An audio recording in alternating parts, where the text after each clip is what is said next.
நம்ம வீட்டு தென்னை மரத்தில் எடுத்த ஓலை குருத்தில் தோரணம் செய்ய போகிறேன்.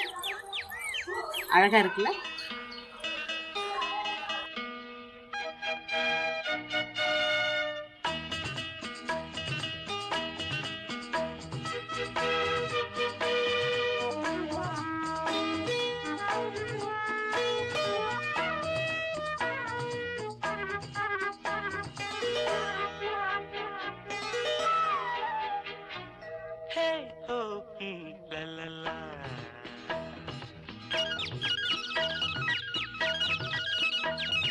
பொன்மாலை பொழுது, இது ஒரு பொன்மாலை பொழுது, வானமகள் நாணுகிறாள், வேறு உடை பூணுகிறாள், இது ஒரு பொன்மாலை பொழுது.